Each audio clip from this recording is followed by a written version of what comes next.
So paper 2 के बारे में मैं आपको बताऊं, जिसको बोलते हैं टेक्निकल पेपर।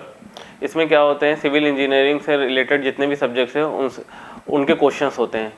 पेपर 2 में 3 घंटे का पेपर होता है, जिसमें 150 क्वेश्चंस होते हैं और ये 150 क्वेश्चन उन्हीं 16 सब्जेक्ट्स में से आते हैं।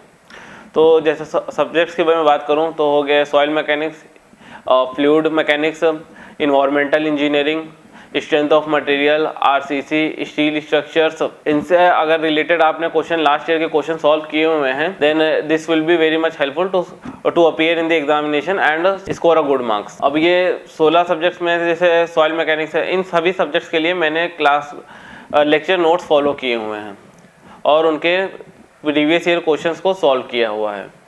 अभी ये अगर आपका प्रीलिम्स एग्जामिनेशन हो जाता है तो फिर उसके बाद जो है आपका जीएस के जो सब्जेक्ट्स होते हैं वो इररिलेवेंट हो जाते हैं, वो फिर आगे काम नहीं आएंगे।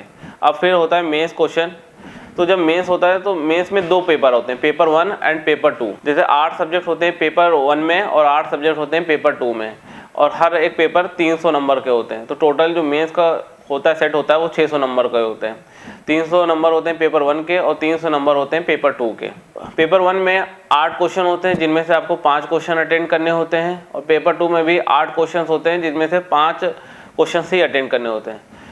और जैसे कि पेपर 1 की बात करें तो 8 क्वेश्चन होते हैं, 4 question will be in each section, और question number 1 and question number 5 will be compulsory, और फिर 6 में से आपको 3 क्वेश्चन एक्स्ट्रा अटेंड करने होंगे, 1 फ्रॉम ईच सेक्शन। मतलब ऐसा कर सकते हैं आप कि एक क्वेश्चन जो है सेक्शन 1 से अटेंड कर लीजिए और 2 क्वेश्चन जो है सेक्शन 2 से अटेंड कर लीजिए, या 2 क्वेश्चन जो है सेक्शन 1 से अटेंड कर लीजिए और एक क्वेश्चन सेक्शन 2 से अटेंड कर लीजिए।